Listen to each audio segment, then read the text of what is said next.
అందరికీ నమస్కారం. మిత్రులారా, చలికాలంలో మనకు ఈ చెవి నొప్పి బాగా సతాయిస్తుంది. మీకు ఆల్రెడీ సైనసైటిస్ లాంటి ప్రాబ్లం ఉందనుకోండి, అది కాస్త మౌత్ నుంచి ఈ చెవుకున్నటువంటి ఈస్ట్యూషన్ ట్యూబ్ బ్లాక్ చేయడం వల్ల మీకు ఇన్ఫ్లమేటరీ సిమ్టమ్స్ స్టార్ట్ అవుతాయి. చాలా సివియర్ పెయిన్ వస్తుంది, నిద్ర కూడా పట్టదు, హెడేక్ ఉంటుంది, దేని మీద ఫోకస్ పెట్టలేరు, కంటిన్యూస్గా దానికి తోడు ముక్కు కూడా కారుతుందంటే ఇంకేం చేయాలో అర్థం కాదు. ఆ కండిషన్లో మీరు ఈ డ్రాప్స్ ఇటువంటి వాడేదానికన్నా కూడా ఇంట్లో ఉండేటువంటి పదార్థాలతో దీని నుంచి బయటపడవచ్చు. మీకు కావాల్సింది అల్లం, దాంతోపాటు సైంధవ లవణం. అల్లం తీసుకొని రసం తీయండి.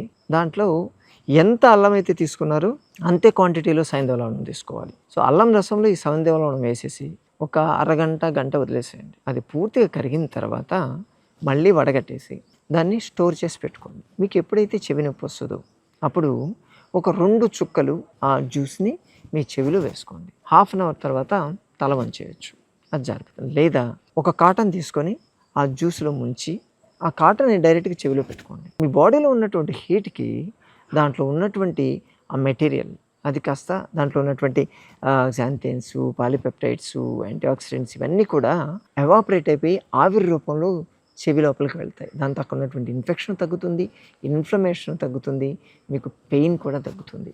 ఏ మందులు వాడాల్సిన పని లేదు. ట్రై చేసి చూడండి.